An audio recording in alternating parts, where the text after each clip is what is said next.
the first to know Nsem-Pii TV. Memo akwaba by Nsem-Pii TV so. Ghana man penny His Excellency Nadankwa Akufo to cocoa mu free 800 cedis. Eko 1,300 cedis per bag. Na enam so na enigie eba maame mo ne papa mo a omuye cocoa afu na enam so NDC former president John Dramani Mahama ne NDC kwa press conference Bono Ahaf region say 1,300 cedis na Nadankwa Akufo atu cocoa ma ba no osenko tum eko 2,800 cedis per bag na krono ana opese obu maame mo ene papa mo omuye cocoa afu no na eno na lawyer Paul Adom Otchere audi dwuma good evening Ghana dwumadie ede na no abeto nsem na mesese beko na kutie Paul Adom Otchere nsem a oditu dwa. Here on radio, people saying, NDC people saying that there's been a lot of corruption at Cocoa Board and they've stolen money, and we were going to deal with all of that. So this is the plantain. Okay, now let's get to the story. So give me the story. Let me start with the story.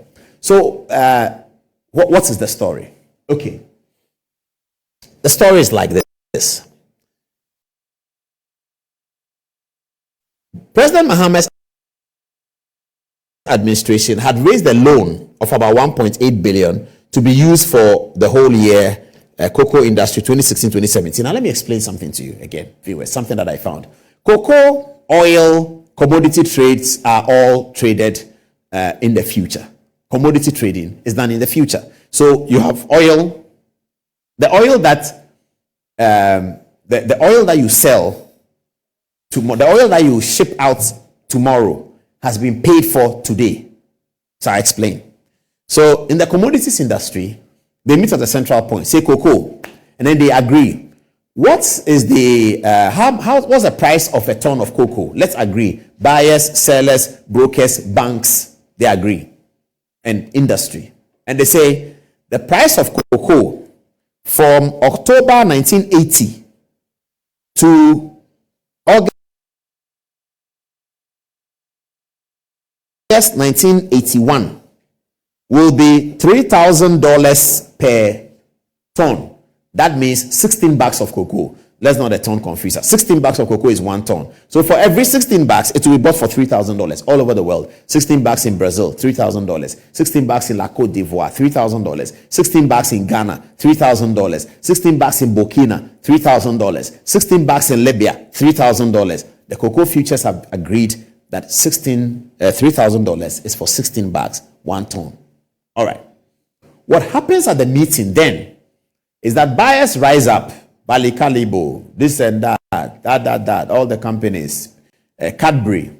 They say, Ghana, how are you going to do it? Ghana says, okay, I will sell you, I have 700,000 tons. I will sell you 500,000 at this price.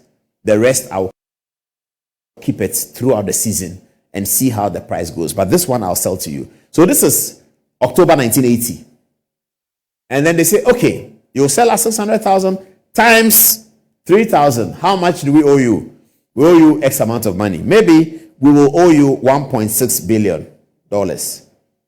Okay, here is a paper to show that I owe Ghana, out of the 1.6 billion, I am Balikalibo, I owe Ghana 2 cedis. This one, I owe Ghana this, I owe Ghana that. Ghana has all those coupons, they call it. They put the coupons together and then they march to HSBC Bank. HSBC, all of these companies will pay me 1.8 billion. Can you give me 1.2 billion now so that I hand over these papers to you? HSBC says, why not? I'll do it. That's when you see the graphic. Cocoa Board gets 1.2 billion from Cocoa Futures. Cocoa Board syndicated loan. 1.something billion. And you see presidents go to session address. Mr. Speaker, last year we were able to secure the highest in the cocoa bond loan. And they say, yeah, that's what you hear. So that cocoa that was discussed is still with the farmer. It's with the farmer. But government has already sold it. So government then comes in and say, farmers, give me the cocoa. I'm buying it. So legally they are buying it anyway. They buy it legally. It's illegal not to sell to them. That's what I mean. So they collect it and call Cadbury. Your cocoa is ready, so we are shipping it to you. So they ship it. So that's what has been happening. So every year we do that for tomorrow. So the price that's announced this year is a price that we are selling. We will take the price and already sell it. So by the time a new price is being announced, we have already sold it. That's how we do it. So we take the money today to give them the cocoa tomorrow at today's price. So by the time we are giving them the cocoa, the price may well have changed. But we have already sold it, and that's how oil is sold like that. Everybody sells like that. You don't sell all, you sell a majority. So that you can plan. That's the purpose. It's not illegal, it's not corruption, it's just so that you can plan. So when a price is announced today, it is about yesterday's price that we have already sold. Today's price, we'll pick it up from next year. We have agreed on today's price, and we have sold the next year one at today's price. That's what it is. So we are yet to now come to the farmers and collect the cocoa and send it abroad. That's the simple matter. With that understanding, let's get back to the touch screen. The outgoing Mahama administration had raised the loan to the amount of 1.2 billion to be used for the whole year in the cocoa industry 2016-2017. However, the December 2016, the whole amount of money had been used up. So the new government, which came in power in 2017, had to apply for new loans to service the cocoa industry. I'm not sure why these matters were not thought about as legal infractions one way or the other. But this is the story.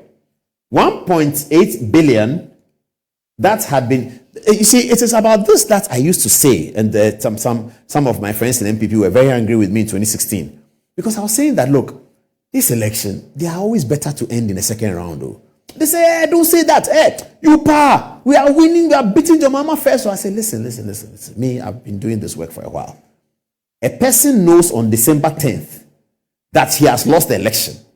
He is there till January 7th. Charlie.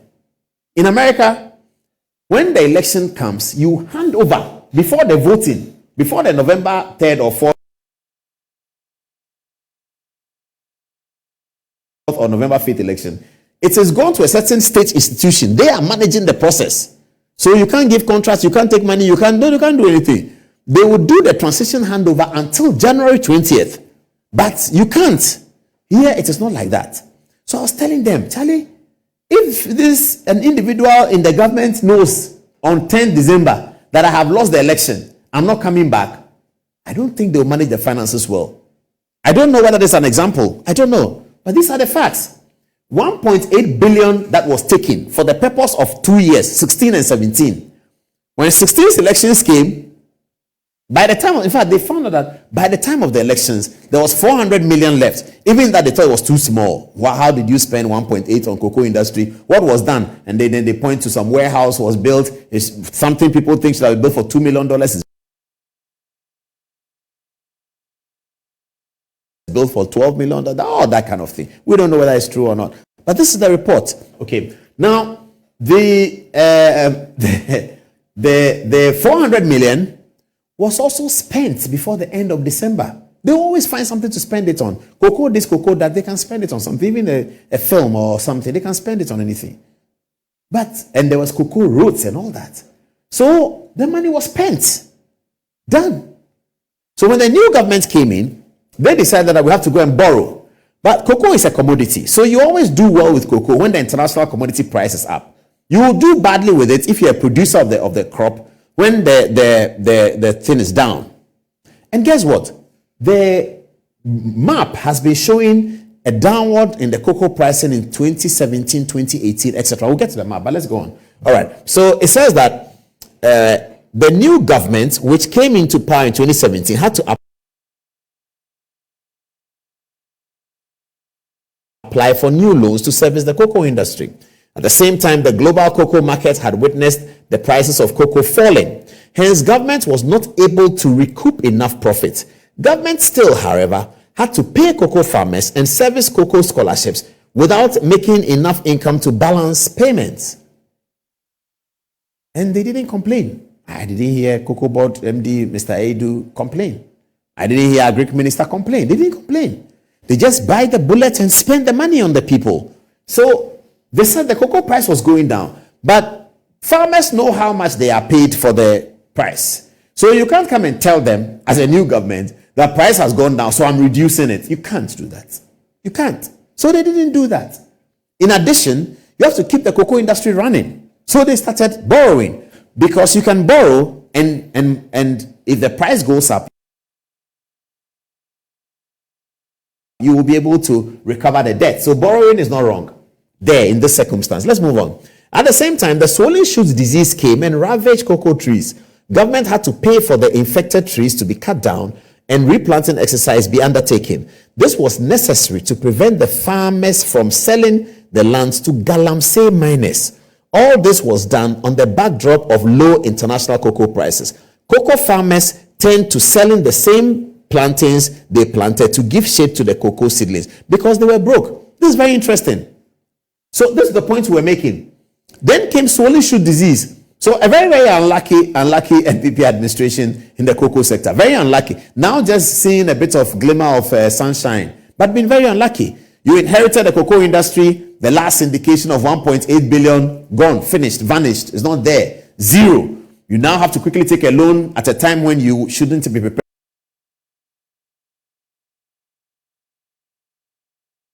to take a loan. You take it, cocoa price goes down. Then you get the loan in, you pay farmers. Swollen shoot disease comes. And the swollen shoot disease comes, you are hiring people to go and cut the trees for the farmer. You are paying those people. And you are also giving the farmer seedlings. And you are planting plantain so that the farmer doesn't lose. Do you know what is even more? What is even more that was done? Those farmers, and this is all factual, those farmers who didn't have a land of their own, those who were renting, they were at the risk of losing the tenancy. Why? Because the cocoa price has remained as it is. You don't even have the trees to get the 16 bags per ton. You don't have the trees. Even if they are paying per ton $1 billion, you don't have trees. You have run out of business physically. And therefore, you can't service your rent. You see, because they can't service their rent, the government paid the landlord. This is factual. Government of Ghana went into the cocoa farms with Joseph Edu leading and says, "Oh, as I said, oh, there. I said, Mr. Adom, how much does he owe you for? Hey, this guy owes me 4,000 cedis. He hasn't paid. Okay, will you please take 3,000? Okay, I'll take. Here's your 3,000. Chief, cocoa farmer, you two, you have not been able to sell any cocoa. So how are you managing? He said, oh, I'm selling the plant. Okay, here's 1,000 cedis. This was done. I don't know why the government does these things and they don't announce it. I don't understand. I mean, something like, I hope the cocoa growing areas are aware. I believe that the radio stations in the communities talked about it. But something like this should find its way to parliament so that people can hear. The right-wing governments always have this problem of not, because they think they've done it. They think they've solved their post. Why are you now going to broadcast it for what? That's how the right-wing governments see it historically. But let's change that, because there is a lot of vile propaganda in politics these days. So you do something like this, you have to quickly go and say it. But he didn't tell us. But they did it. So they sustained the farms, they kept the farms, and they also kept the tenancy agreement, and they kept the farmer, whilst waiting for the trees that have been cut and the trees that have been planted especially to rejuvenate under the shed of the plantain. This is what has happened. All right, let's move on. Okay, so I put on the other slide, and that's the put on the other slide, and we go on. Oh no, it's nearly 11. Sorry about that. Hey, are we going to be able to do this story? It's nearly 11 o'clock. Okay, now the conversation. Who pays cocoa farmers more? The conversation. Who pays cocoa farmers more? So how are cocoa farmers paid? International price 16 bags is equal to 3,000. So you can run it down to one bag. How much is one bag being bought? So assuming we get one bag in that situation for $80. They are buying one bag for $80. Government goes to the farmer and buys that one bag from the farmer. The conversation at this stage of our editorial is to check who has been paying farmers more. Is it John Mahama, the former president? Is it Nana Akufo-Addo's government? Or is it Kufuor's government? Who has been paying farmers more? We have to realize But we cannot use figures in this conversation alone because the figure changes. So it could be a high figure, low percentage, high percentage, low figure. So it's the percentages that's important. Percentage of the FOB being the price at which government is receiving it. What has been the average? The data is available. FOB and that NDC averaging about 65%. Meaning 65% of money government gets from the selling of a bag of cocoa goes to the farmer. So under the NDC, 65%. Just yesterday, NDC were in power just yesterday. It's not too long ago. Just yesterday. For the period of if you average it from 2013 in particular to 2017, 65%. Whatever government got, it gave the farmer 65%. Whatever government got, it gave the farmer 65%. Okay. End of the former administration, the bag was 47 cedis per bag. Currently, cocoa farmers were getting 47 cedis of that 62%. Currently, it's 1,300 cedis. Don't worry about the figures because the value of 47 may be higher than the value of. I understand that. I get that. So don't worry about the figures. This is just figures you keep in your mind as we move on. Know though that 65% is what the John Mahama administration paid to cocoa farmers averagely. Yeah. Okay. Let's move on.